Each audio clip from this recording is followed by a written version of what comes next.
Olá, pessoal, sejam bem-vindos para mais um bate-papo aqui na Caras. E hoje eu recebo Silvio de Abreu, grande mestre da teledramaturgia brasileira, aí, escreveu por décadas na Rede Globo. Recentemente foi o supervisor de texto de Beleza Fatal, aí candidata a uma das melhores, se não a melhor novela do ano. Vamos descobrir isso em breve. E vai bater um papo aqui com a gente sobre Beleza Fatal, sobre teledramaturgia. Eu vou aproveitar também para fazer um tour aí por essa carreira que com certeza tem muitas boas lembranças aí. Seja bem-vindo, Silvio. Muito obrigado, obrigado pelo convite. Prazer é meu de estar aqui. Era um desejo de quando eu comecei no jornalismo de TV, falar com você. Que bom. E hoje eu realizo pessoalmente esse desejo e todo mundo que gosta de novela vai aproveitar junto. Fico muito feliz, vamos lá. Silvio, antes de mais nada, eu queria dizer que idade não é nada, é um número, mas quando você tem uma pessoa de 82 anos como você, com essa energia, com essa força, a idade vira muito importante, sim. Eu tô impressionado. É importante, porque você tem uma história, né? Nossa. Eu acho que o bom de você ter... E depois, velhice, não acho que seja uma coisa ruim na vida. As pessoas têm muito medo. Não tenham medo. Não dói nada, é ótimo. Eu acho que você precisa gostar de viver, né?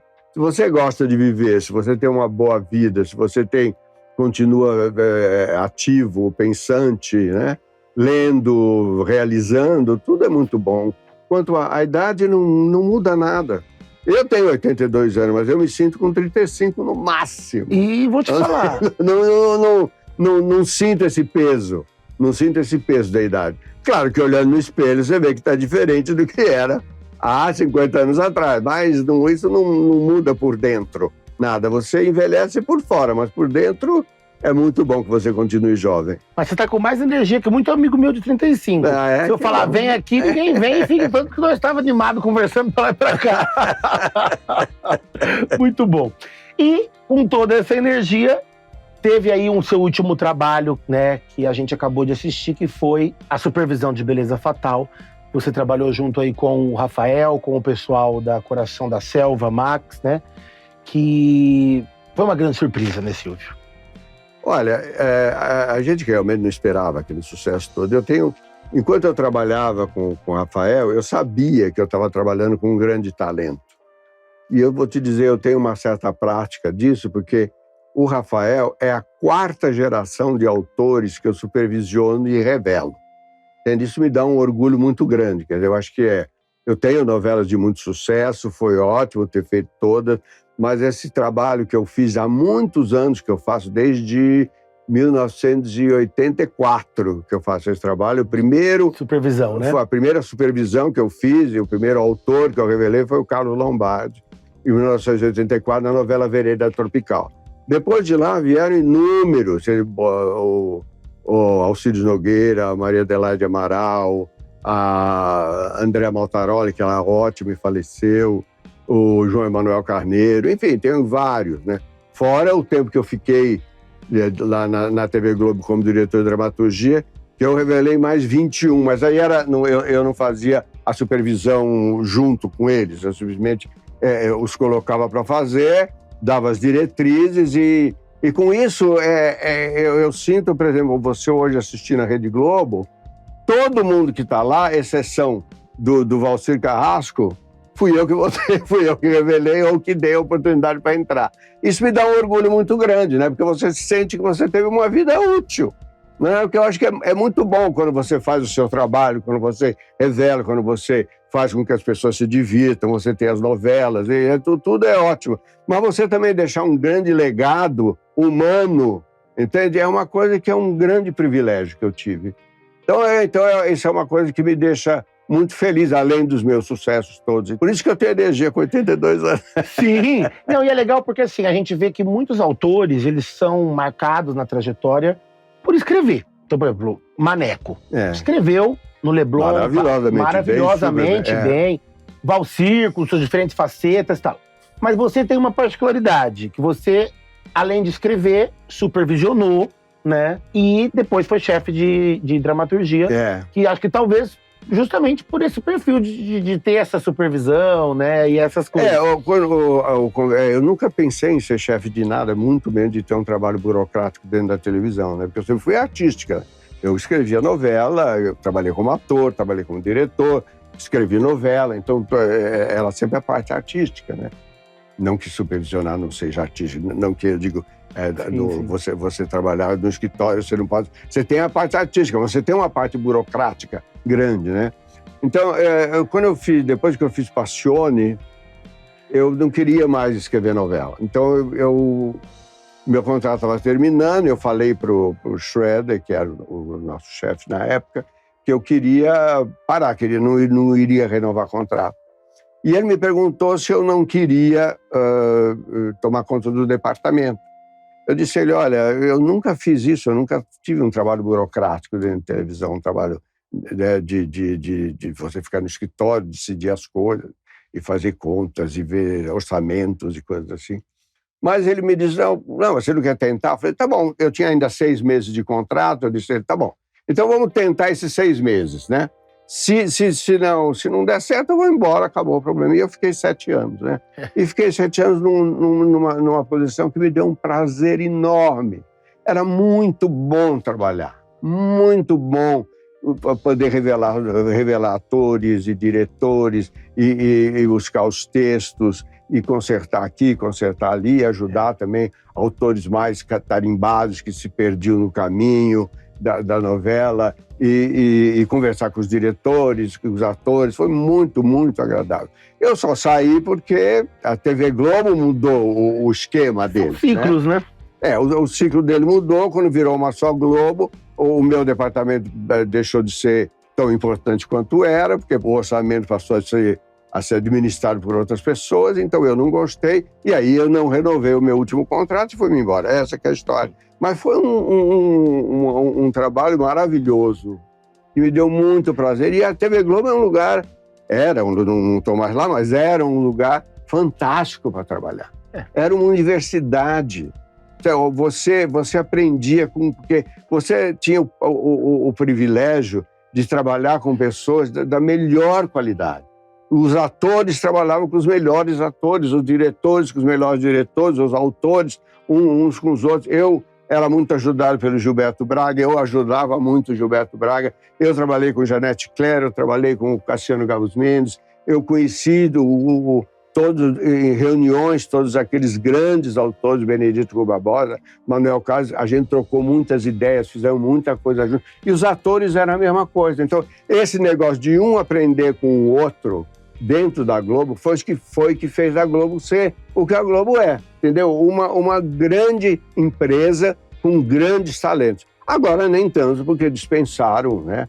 Os atores, eu tenho a impressão que eles agora estão recomeçando do zero, né? Porque eles estão com novas diretrizes, novos atores, novos autores, novos diretores, e vamos ver o que dá. Eu acho que é um novo modelo também agora, para as pessoas irem e virem, né? Exatamente. Inclusive, nesse ir e vir, nasceu Beleza Fatal, né? Cheio de gente da Globo que estava ali, né, com essa possibilidade de ser encontrado. As pessoas que aprenderam, então agora estão no mercado, né? Por sorte, elas não estavam na Globo e a gente pôde contar com elas no Beleza Fatal. E como é que foi essa história de Beleza Fatal? Como que você chegou ali? Eu fui contratado pela HBO Max, na época era HBO. Era Warner, HBO Warner, não era Max. Eu fui contratado por ele para fazer um hub de novelas para o América Latina. Então eu faria novelas para a Colômbia, para o Chile, para o México, para Miami, para o Brasil e para a Argentina. E eu comecei a fazer esse trabalho quando eu estava... E o primeiro texto que chegou pra gente fazer foi o texto do Rafael Montes, que era Beleza Fatal. Que ainda chamava Segundas Intenções. Chamava Segundas Intenções, e eu adorava esse nome, Segundas Intenções. Beleza Fatal, quem não gostava do nosso Segundas Intenções era o nosso executivo, e quem deu o nome Beleza Fatal também foi o Rafael, porque Segundas Intenções também era dele. Então ele é super criativo para nós também. Enfim. E aí a gente começou a trabalhar na primeira novela, que seria... Eu trabalhava junto em Beleza Fatal, depois Dona Beija, eu trabalhava nas duas, supervisionava as duas, com um foco maior em Beleza Fatal, que a gente trabalhou mais junto, a gente dividiu mais em Beleza Fatal, né? E aí, a Warner Brothers, que era a dona da HBO, ela foi vendida para a Discovery. Nessa junção, houve um congelamento para eles decidirem o que eles iam fazer. E esse congelamento durou quase 5 meses. Nesses 5 meses, tudo parou, menos a Beleza Fatal, porque eu estava contratado, o Rafael contratado, e a gente pôde trabalhar nos textos, tanto de Beleza Fatal quanto de Dona Beija, mas eu volto a dizer com um enfoque maior em Beleza Fatal. E foi uma beleza, porque as pessoas não sabiam, a gente não sabia, na verdade, se a gente ia continuar ou não, porque era uma nova diretriz, tudo era, as ordens vinham todas lá de Los Angeles e de Nova York, a gente não sabia. Novela era uma coisa nova, né, para eles, né, na programação deles, eles nunca tinham feito isso. Quando descongelou, e a gente começou a gravar, a gente já estava com o projeto, com a novela toda escrita. E esse período de escrever foi um período que a gente não teve nenhuma interferência. Ninguém disse pra gente, não pode fazer isso, não pode fazer aquilo, entendeu? Vocês têm que seguir essa ou aquela diretriz. Nós tivemos uma liberdade total e absoluta. Então, qualquer assunto que pintava nas nossas reuniões ia pra novela. Ele muito criativo, eu muito atrevido, e a coisa foi andando. E a gente conseguiu fazer realmente um projeto que eu tenho um orgulho enorme dele. Eu acho que é um marco de novela, porque é diferente. Sim. E porque traz, eu acho que uma narrativa que eu tenho, pela minha experiência, e traz a modernidade dele, né? E, inclusive uma modernidade super talentosa, e dentro de um conhecimento grande de internet, um conhecimento de vivência. Então, por isso que eu acho que a novela interessou tanto ao público de internet. Ele falou aqui, quando ele veio, que, assim, tinha coisas que você falava, por exemplo, eu não sei que a pessoa veste branco pra gravar um vídeo, por exemplo, entendeu? Mas existiam eixos ali de virada. Imagina, eu falava assim, story, o que é story? Eu não sabia nada de internet, nada. Mas, por exemplo, ele contou que, por exemplo, eu tô com dificuldade aqui nessa trama. Meu filho, você junta essa trama com essa. Então isso aqui é uma coisa. Por exemplo, ele tinha na sinopse a mãe da Angel. Angel é atriz. Angel é atriz da novela. Desculpa a confusão. A mãe da Sofia, a Camila Queiroz, que era, né? Não é mais, agora é Sofia. Você sabe que até o Globoplay e a Max ficam se zoando na internet, né? Fica um provocando o outro com essa história de Angel, Bebel, Jade. Enfim, a mãe dela ficava viva na história. E eu disse a ele, não pode, porque se ela ficar viva, a motivação que a Sofia tem de vingança é pequena. Ela tem que ter uma tragédia enorme na vida dela para o público ficar do lado dela. E ele concordou e ela morreu. E morreu assassinada pela Lola, era a vilã da história. Aí o público fica do lado da mocinha contra a vilã. E é o que a gente queria na história. E outra coisa que eu acho que eu gosto muito na novela, e que também era uma ideia dele, é uma ideia que eu gostei muito da ideia, a gente trabalhou muito nisso para ficar coerente, era a mudança da Sofia, que vai virando uma bandida, entendeu? Eu acho que isso era uma coisa muito nova em novela. Porque a gente tinha muito medo de fazer aquela novela que chegava num determinado ponto, a mocinha falava assim, mas isso a gente não pode fazer porque o público não vai aceitar. A gente não tinha nenhuma preocupação com o público. A gente estava fazendo aquilo que a gente queria fazer, que a gente achava legal. Porque ninguém estava cobrando nada da gente. Uma coisa que, por exemplo, poderia ter acontecido com a Clara em Passione, né?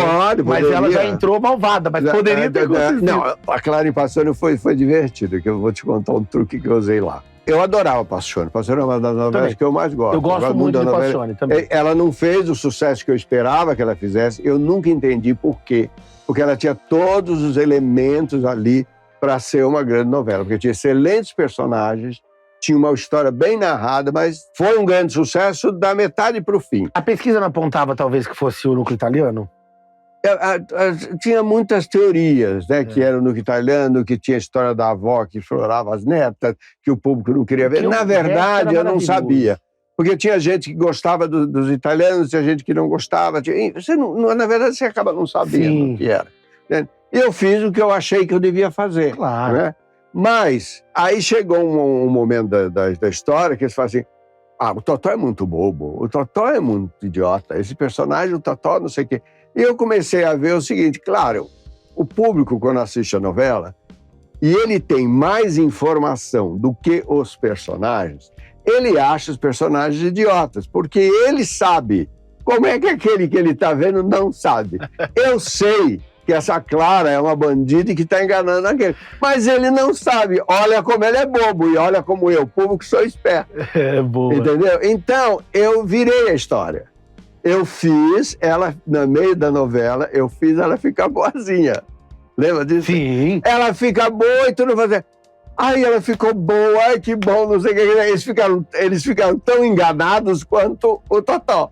E eu gosto daquele artifício que você coloca de enganar, do Daniel Boaventura depois. Isso, né? Nossa, aí veio. Aí eu maravilhoso. contei a história, aí veio o policial, aí entrou o Gabriel Boaventura. Assim, aí eu viro a história. Quando eu viro de novo a história, que digo, não, ela continua bandida, vocês é que são os bestas, eu mostrei que o Totó não era tão idiota quanto falava. E tem uma outra coisa também em Passione que me prejudicou muito, essa história é inédita aqui. Me enlouqueceram muito com o negócio do segredo do Gerson. O segredo do Gerson, a história Passione era uma novela que tinha muita pedofilia. Tanto que tinha a avó que explorava as netas, tinha meninas. O final era com relação à pedofilia. E o Gerson era pedófilo na história. Aquele negócio dele ficar olhando no computador era de pedófilo. Porém, eu não podia, um dos assuntos que eu não podia tocar na Rede Globo era pedofilia. Imagina hoje em dia, então. Pois é, não podia tocar nesse assunto. Então, eu falei, eu vou fazer ele olhar no computador e não vou dizendo para ninguém o que tem ali. Mas a diretora me pergunta, Denise, mas eu tenho que saber o que ele vê, porque se eu não souber, eu não sei como que eu vou dirigir ele. Eu falei, Denise, eu vou falar só para você e você não fala para ninguém, porque senão nós vamos nos estrepar nessa história.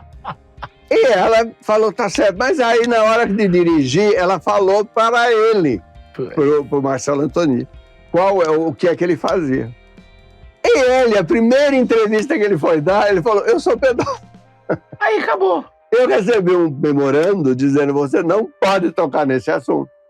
E eu já tinha mais de 70 capítulos escritos. E eu tive que reescrever tudo e tinha muitas cenas do envolvimento dele com criança. Ele pegava a menininha na praia e brincava com as menininhas, não sei o que, com relação à pedofilia. Né? Aí ele ia lá olhar o computador e viu... Mas aí eu tive que mudar toda a história. Aí ele tem uma filha que sumiu, e não sei o que era filha da... Enfim, inventei lá uma história, ficou coerente. Mas quando foi revelado o segredo do Gerson, eu tinha que fazer o que a empresa me mandou fazer. Eu não podia fazer o que eu queria fazer. Mas você citou uma coisa de Passione, nem tá aqui no roteiro, veio pela minha cabeça aqui agora. Que eu acho que Passione, apesar de ter sofrido aquilo que na época as críticas apontavam, que balançava com o núcleo central, ela ainda conseguiu se segurar muito por uma coisa que hoje a Globo tá sofrendo no horário das 9, que é núcleo paralelo. A Passione tinha um núcleo paralelo muito bom. Era. Hoje, por exemplo, você pega Mania de Você. Então, assim, Mania de Você é uma novela que nitidamente apresentou no começo um problema com o núcleo principal. A gente já sabia. E não tinha núcleo paralelo. Quem fosse assistir, assistiria pelo núcleo principal. Passione não tinha esse problema. Porque eu vou pensando aqui, eu vou lembrando da Irene Ravache. Né, a Chloe, o marido era divertido. O núcleo da... Gagliasso com a Gabriela Duarte. O Flávio Miliaccio. O Flávio Miliaccio com aquela empregada. Sim, que ele queria... Ele queria namorar a empregada não queria nada com ele. E no fim, ele fica rico. Ele ganha na loteria, eu acho que é isso. Ele ganha na loteria, ele acaba ficando rico, e aí ela casa com ele, não sei. Todas as histórias eram boas. Exato. Né? A própria Cleide Arcones. A Débora, a Gabriela Duarte. Gabriela Duarte. Que casou, que era italiana, que é o outro que tinha duas mulheres. Era, né? Ele tinha ele é o... É o Gagliasso, o Leandro Leal e a Gabriela Duarte. Exatamente. Então, assim, o Bruno Gagliasso, que tinha as duas mulheres, as histórias eram boas. A novela era, por isso que eu te falo, eu esperava que a novela fosse um grande sucesso, porque era muito boa. Mas eu não entendo por que não foi. Não vou dizer que foi um fracasso, não foi. Porque foi a última novela, na verdade, foi a última novela que teve um capítulo que deu 60 e tantos pontos de audiência. Sim. Que foi quando o Totó se revela, né, que não tinha morrido. Né? E o final foi excelente. E antes desce 38 de média hoje, né? Hoje, quando 21 tá bom, eu tinha 60, não posso morrer. E levantou a bola para Insensato Coração também, tem seus méritos. Eu gosto muito da novela, eu acho a novela. Mas é que eu tô pensando nessa questão de núcleo secundário, porque saiu na mídia, né, que foi boicotado aí os núcleos das tias, o núcleo disso e Mania de Você. E aí eu tava pensando, eu falei, como é importante também um núcleo secundário. Porque se você pegar no imaginário, até de outros autores, você fala em Pedra sobre Pedra hoje do Aguinaldo, ninguém lembra do Lima Duarte e da Renata Sorrah. Lembra do Fábio Júnior com as meninas, que é núcleo secundário. Entendeu? Eu gosto muito de os meus núcleos. Eu não gosto de chamar núcleo paralelo, porque eu não gosto de história paralela. Eu gosto de história convergente. Eu gosto que tudo vem pro mesmo lugar. O Cambalacho, que as pessoas falam de quem? Da Tina. Não, mas você tinha a Fernanda que fazia sucesso, o Guarnieri que fazia sucesso, a Débora Bloch que fazia sucesso com a Ana Machadão lá, quando você tinha a Tina com a Consuelo Leandro, que era um sucesso. Os atores também ajudavam, né, gente? Bom, eu não posso dizer que eu não trabalhei, eu trabalhei com os melhores atores, eu não vou dizer do mundo, mas eu vou dizer do Brasil, sem dúvida nenhuma. E isso eu acho que é um privilégio que eu tive e que poucos autores tiveram. Mas eu tinha uma coisa quando eu escrevia novela, sabia? Todos os atores queriam trabalhar comigo por causa disso, de que você falou dos núcleos secundários. Porque mesmo quando eu colocava um elenco de grandes estrelas, ninguém ficava sem ter o que fazer na história. Todo mundo... Você pega a Rainha da Sucata, o elenco da Rainha da Sucata, né, que era um elenco extraordinário, todo mundo tinha o que fazer e todo mundo fez sucesso junto. Na novela era Regina Duarte, Tony Ramos e Glória Menezes. Sim, mas tinha a Dona Armênia, tinha os filhinhos da Dona Armênia, tinha uma série de outros... Você tinha Raul Cortez de Copeiro! Foi ele que me pediu o papel, sabia? Olha que... Não, mas nós estávamos numa festa, uma vez, eu ia começar a escrever Rainha da Sucata. Nem chamava Rainha da Sucata, eu ia começar a fazer uma novela qualquer. E ele falou para mim, eu queria te pedir uma coisa. A gente tinha feito Jogo da Vida junto. Queria te pedir uma coisa... Eu queria muito fazer o papel de um mordomo. Eu quero fazer um... você quer fazer? Ótimo. Aí já tinha um mordomo. Mas a gente sabia que tinha um segredo ali, que era Raul Cortez. Lógico. E Cleidiácone, entendeu? Um elenco sempre extraordinário, entende? Isso é que eu digo, isso é um defeito da novela hoje em dia. Você vê e não tem ninguém que te interesse, independente de história, independente de direção. Os atores, você vê. São bons atores, mas nem tem carisma. Então é um monte de gente que você não conhece, você não sabe quem é. Então você fica olhando aquelas coisas, um fala, outro fala, você vai fritar um ovo e volta, né? Porque quando você está nas novelas antigas, não só minhas, novela do Manuel Carlos, novela do Benedito, novela do Gilberto, você vê no Viva, Celebridade, por exemplo. Adoro. Você vê que cada cena é uma cena, tem tamanho, entendeu? Corta de uma para outra, tem emoção, né? Hoje em dia não tem emoção, porque as pessoas não... Como o ator é inexperiente, ele fica tão assustado diante da câmera que ele solta o texto, mas ele não tem a emoção. Eu coloquei outro dia na internet que eu estava assistindo História de Amor, né? Que eu não sei se foi questão de que morreu alguém da trilha sonora, se é Mu Carvalho, o que é, mas parece que usava até uma trilha cafoninha que não tem mais também. Então era uma cena lá que a Lília Cabral falava assim, Carlos, aí começava no fundo, uma música cafona, que eu falei, essa música prende, faz falta, essa musiquinha cafona. Não, era um todo, né? Era realmente uma indústria, né? De telenovela, uma indústria de emoção, porque tudo que a gente fazia tinha que ter emoção, porque a novela prende o público não é pela razão. Você não fica assistindo aquilo raciocinando o que aquilo quer dizer, por que você está... Você fica assistindo aquilo porque você está emocionado, porque aquilo pegou no seu coração. E você tem que ver aquilo, é como se fosse um vício. Você sabe que, não sabe, se eu deixar de ver não vai me acontecer, mas eu tenho que ver de qualquer jeito. Foi o que aconteceu com Beleza Fatal.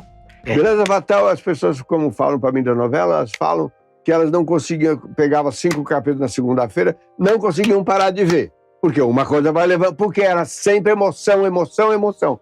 Isso era, a gente escrevia assim. E aí a Maria de Médici dirigiu assim.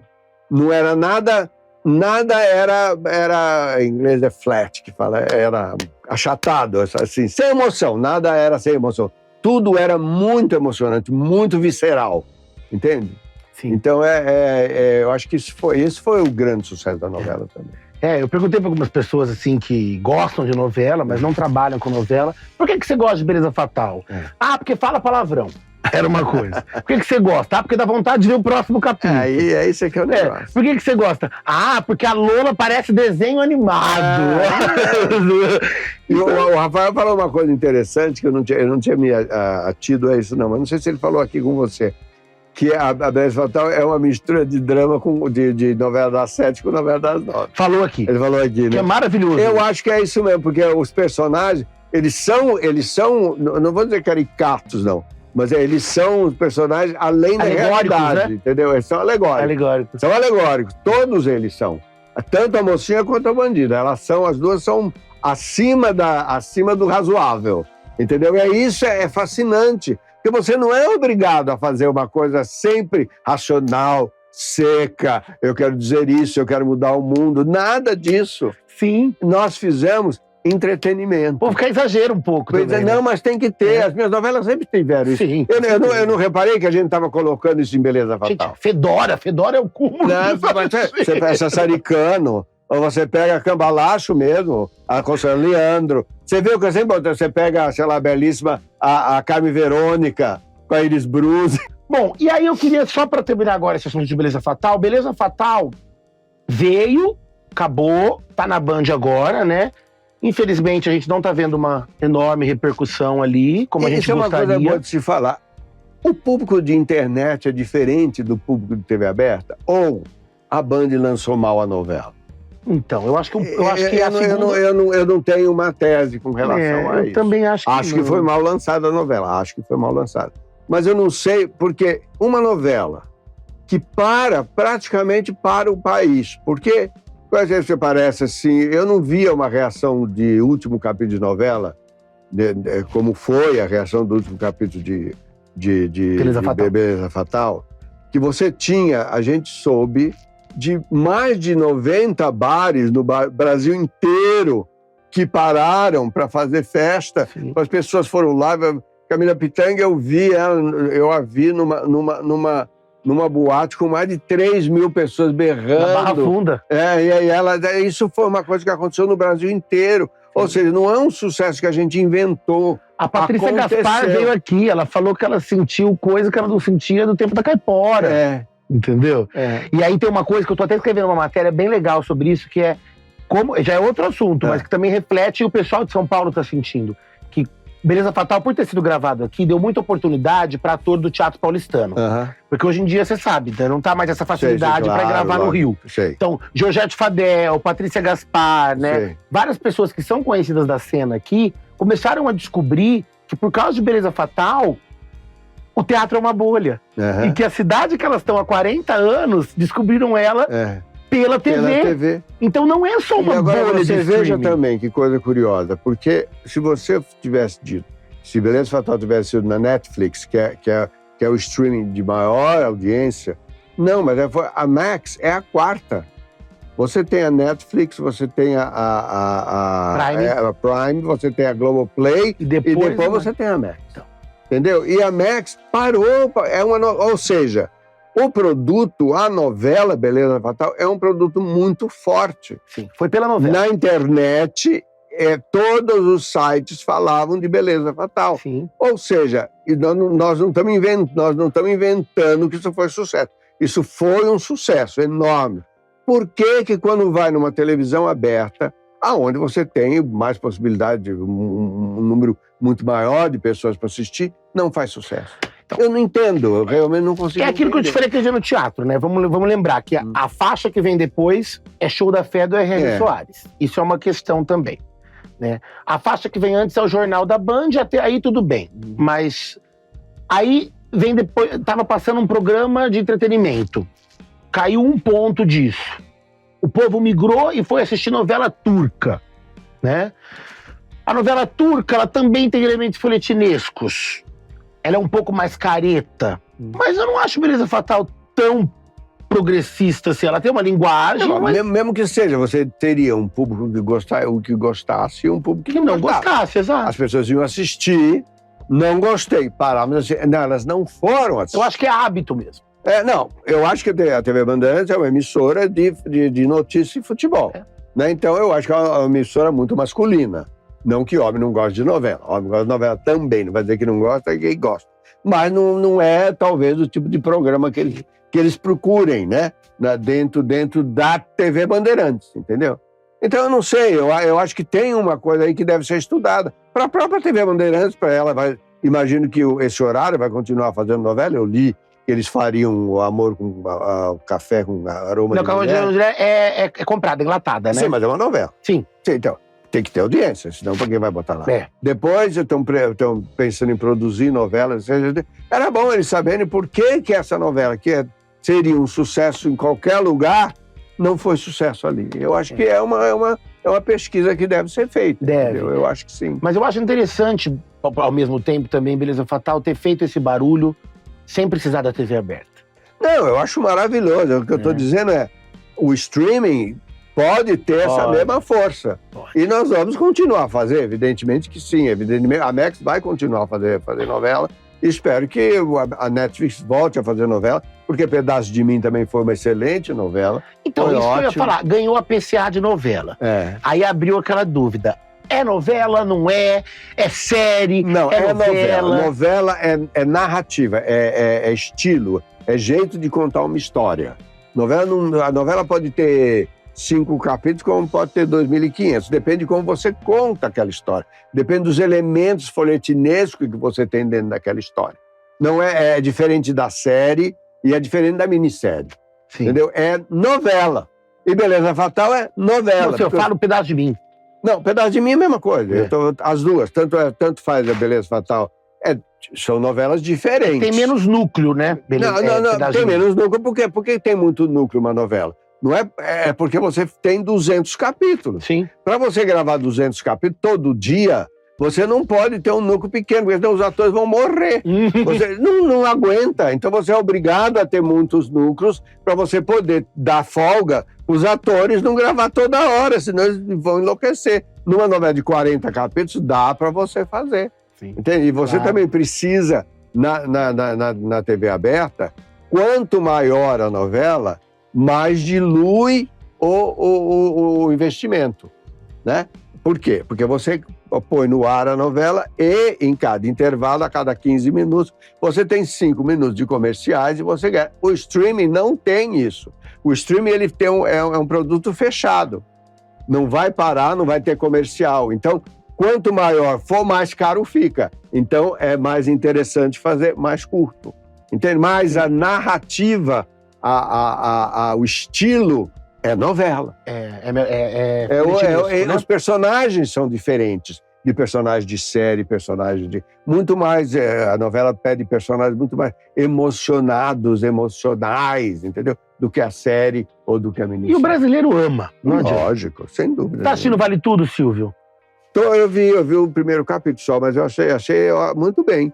Eu adoro a Thaís Araújo, acho uma atriz que ela tá ótima no personagem. Eu acho que as pessoas também estavam com muito medo e até que foi bem, né? Eu acho que ela tá bem, eu acho que a novela tá muito bem produzida, eu acho a direção ótima, a história tá fiel.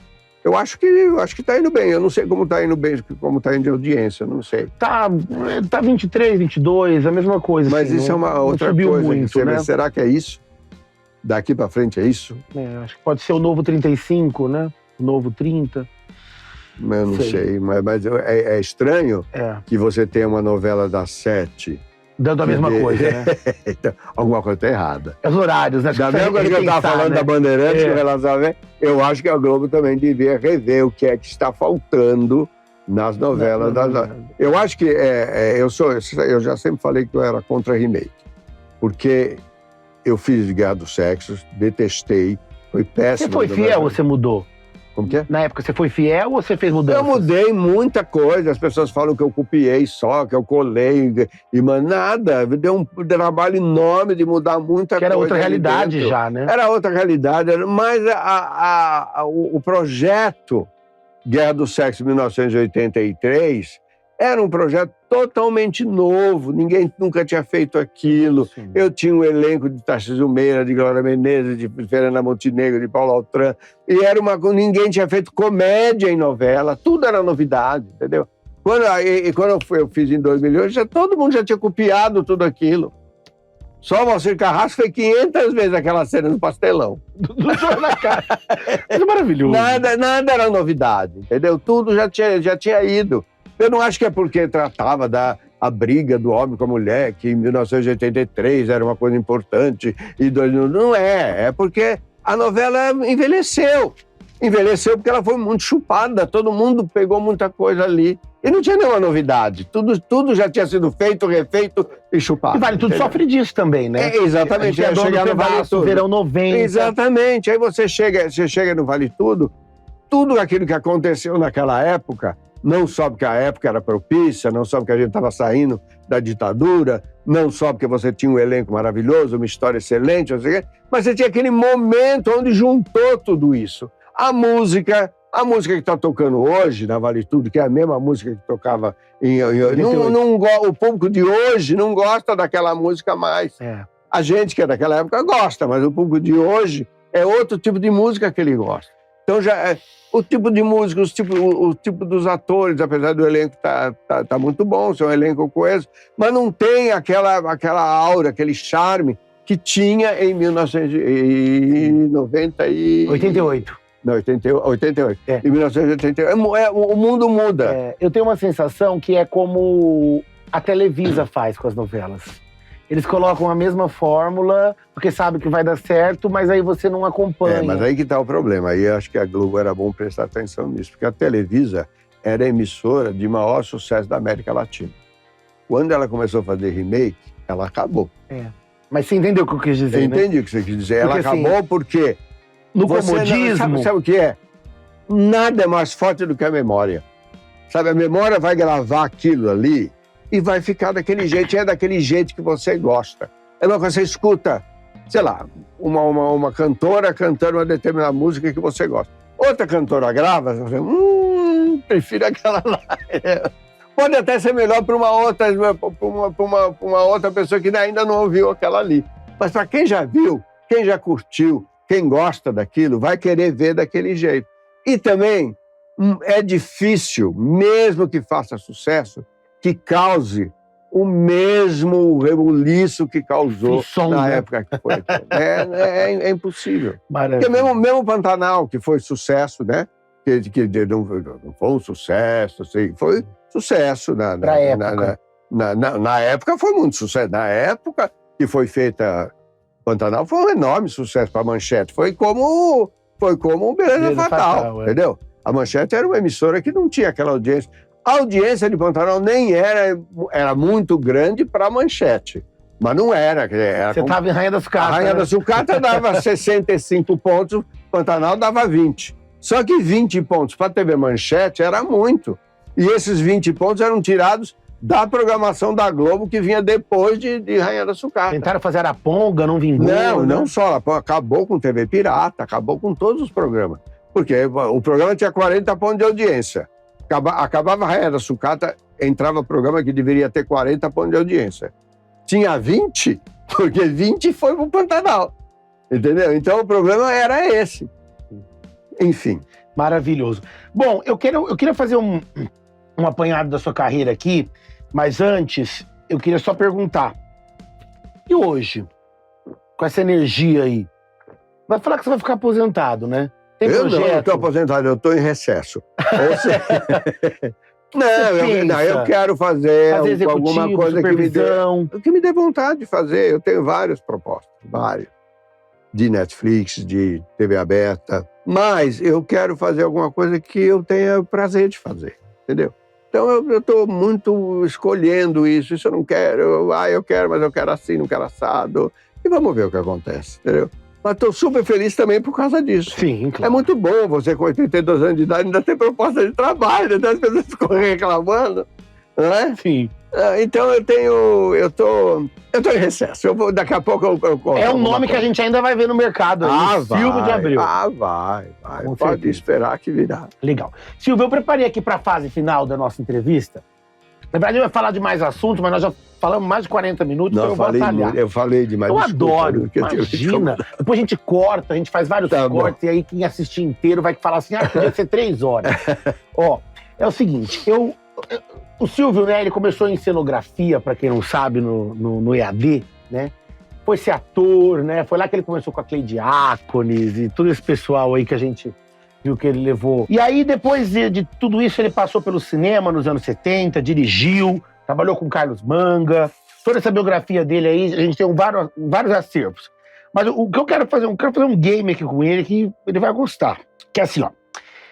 A primeira novela dele, você me corrige se eu estiver errado, foi Éramos Seis, em 77, que imagino que foi o cinema que te levou até lá, né, pra Tupi. Eu fazia cinema, né, eu escrevia os roteiros junto com o Rubens Evaldo Filho, que é o crítico de cinema, excelente crítico de cinema, infelizmente já falecido. Aí o Antônio Abujanra e o Roberto Talman, que eram os diretores da TV Tupi, nos chamaram para ver se a gente queria fazer novela. E a gente, então, nós aceitamos. E aí a gente foi e fez Éramos Seis, foi essa história. Maravilha. Aí assim, de lá pra cá, ele fez um monte de novela, né? Eu vou falar aqui os nomes, e aí eu vou querer que você responde pra gente, né? Tá assistindo aqui, né? Com certeza já conhece toda a sua obra. Assim, um elemento que você acha, hoje olhando de trás pra frente, que mais tem nessa obra de Silvio de Abreu, em cada uma dessas? Tem um estilo. Tem um estilo, e o estilo que é um estilo que mistura comédia e drama. Que é uma coisa que não se fazia. Então eu acho que eu fiz a minha carreira em cima desse estilo.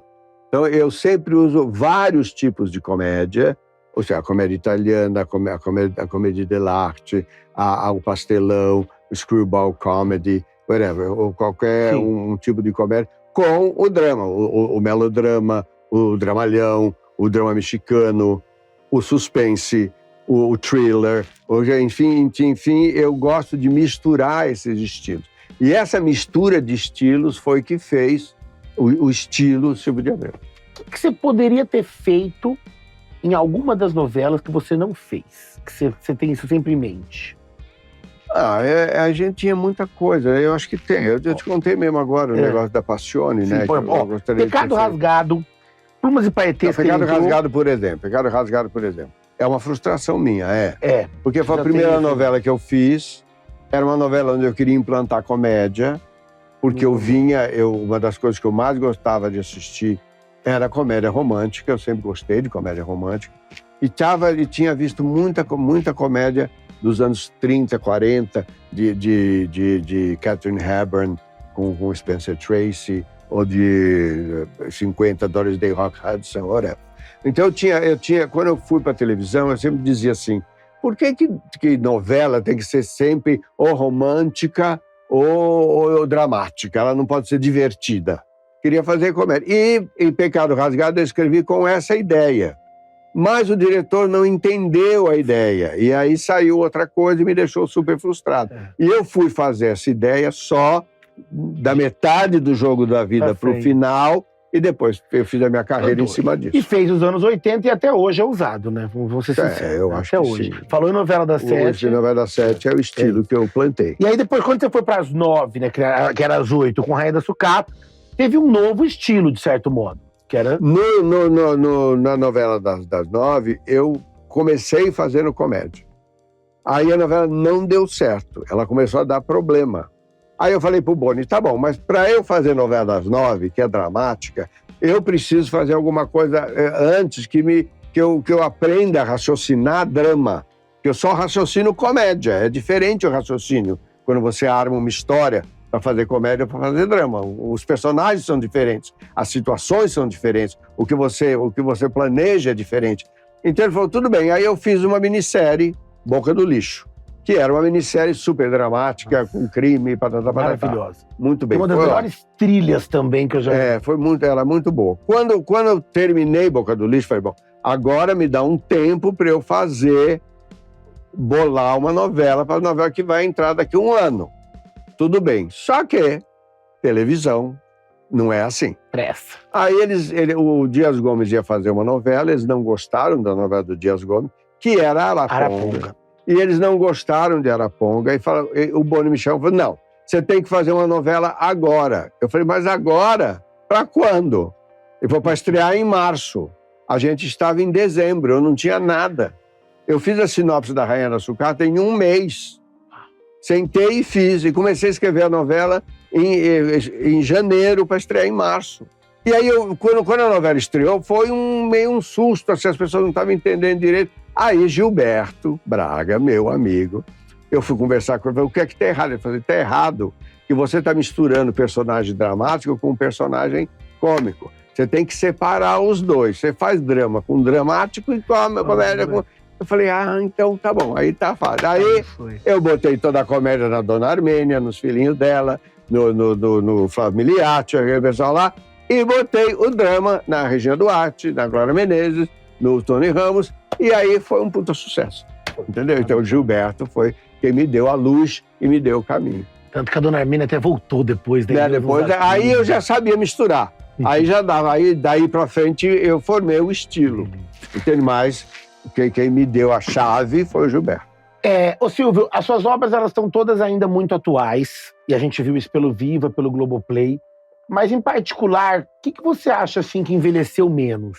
Porque, por exemplo, Guerra do Sexo, você mesmo provou no remake que era confuso essa mudança. Não, eu acho que Guerra do Sexo, se você vê com uma novela de 1983... A versão de... é excelente. É aquilo. Mas em 2012 agora, refazer aquilo é impossível. Mas que novela que você pega, assim, ou série, coisa que você fez, você fala, não, essa daqui é um impacto que eu acho que envelheceu pouco. Talvez não, a Próxima Vítima. A Próxima Vítima é uma novela que é uma novela muito bem estruturada, né? É uma novela que não envelheceu nada. Nada, né? Nada. Eu acho que... Porque os personagens são todos muito...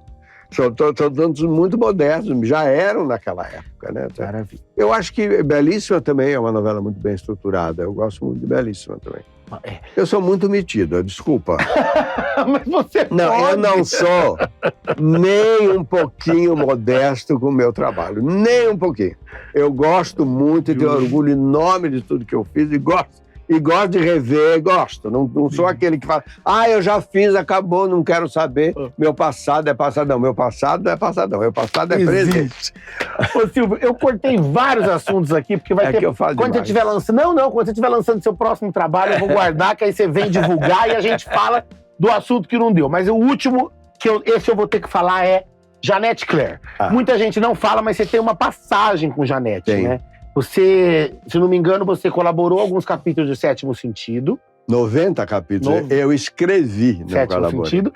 Que também não tinha muito do seu estilo ali, mas nada, você foi. Nada. E depois, Jogo da Vida e Argumento dela, né?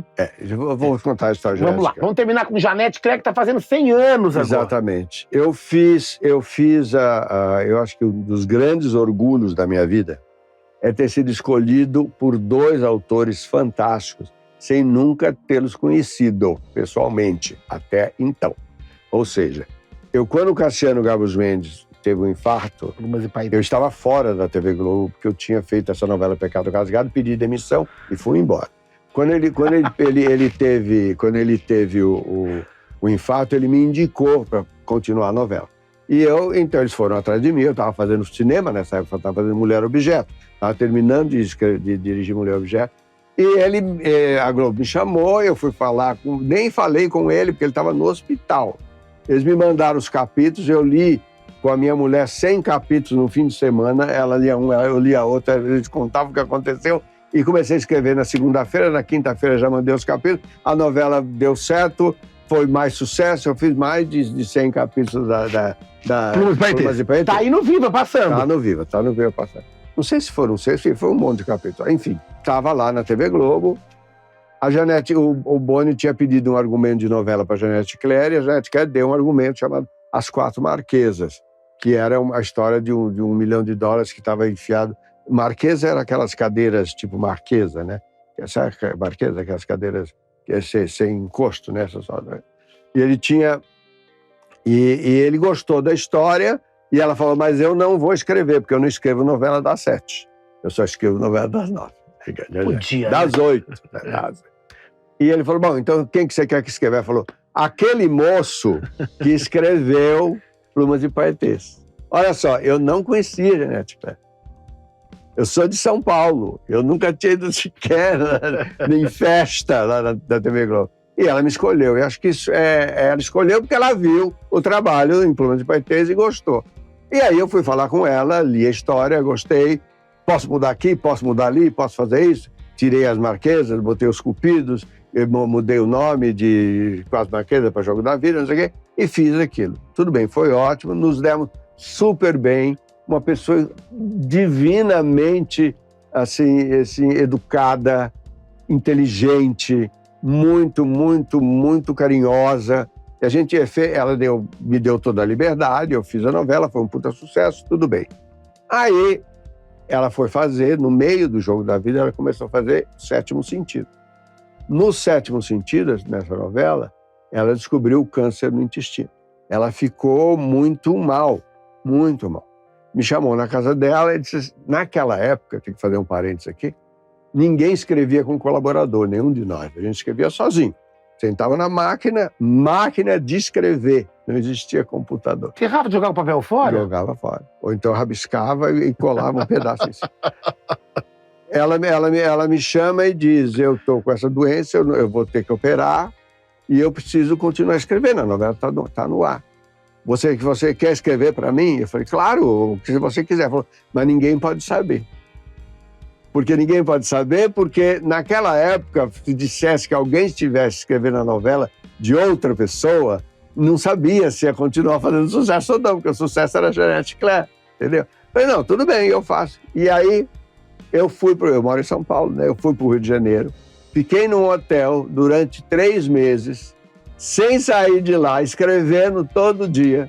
O office boy passava na minha casa, pegava o capítulo, levava para a casa dela, ela entregava para a Globo. E ninguém ficou sabendo. Quer dizer, sabia o Boni e provavelmente sabia os diretores, eu não sei, porque né, na época eu não tinha ainda não entrava no esquema. Né? Enfim.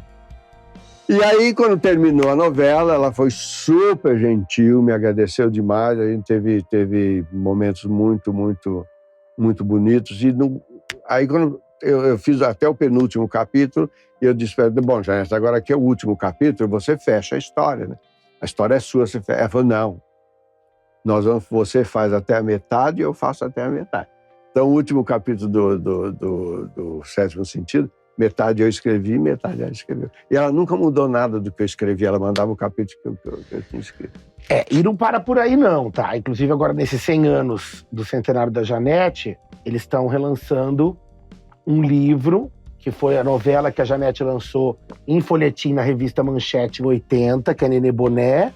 E você foi convidado para fazer um filme de Nenê Boné. Ela me convidou, exatamente. Acabou não rolando, mas quase saiu. A Nenê Boné, quem iria fazer o personagem central era a Vera Giménez, né? Que era grande estrela na época, né? E a produção seria do Jess Valadão. E ela me deu um livro. Eu tenho um livro. Aliás, o Mauro Alencar ficou com muita inveja, porque eu tenho o livro autografado ao meu querido diretor, Janete Claire. Então, quase rolou esse filme. Aí não rolou porque a Vera se separou do Jesse, e aí a coisa não deu certo, e aí não foi. Tá aí, mas o livro está aí, agora foi relançado, eu acho que é uma ótima história. Pode ser até alguém pode transformar em novela, seria uma novela de época de 6 horas. É uma história de época. Então é isso, gente. Eu trouxe só um pedacinho de Silvio de Abreu para vocês. Não tem como Trazer Silvio de Abreu inteiro tem que ter 12 horas, né, Silvio? Desculpa se eu me estendi muito, acho que eu falei demais. Não, é pelo contrário, a gente quer mais, é isso que eu falo. Não existe um programa, porque assim, se eu falar assim, ó, vamos falar de tudo que você tem pra contar, quanto tempo a gente vai ficar aqui? 12 horas. Bom, são 65 anos de carreira. Mas é uma delícia quando a gente quer entrevistar alguém que quer falar. Então nós vamos combinar assim, próximo projeto seu, eu anoto tudo que a gente não falou, e aí tem outras histórias pra gente se deliciar aqui. Então, muito obrigado pelo convite. Tá? Obrigado a você que nos assistiu. Assistam aí, compartilham. Depois também a gente transforma essas matérias em textos, distribuam. E assistam a obra de Silvio de Abreu aí disponível no Globoplay. Supervisão dele agora com o Rafa Montes em Beleza Fatal, na Max, na Band. Assistam a telenovela que a gente tanto ama. Brigadão. Muito obrigado a vocês.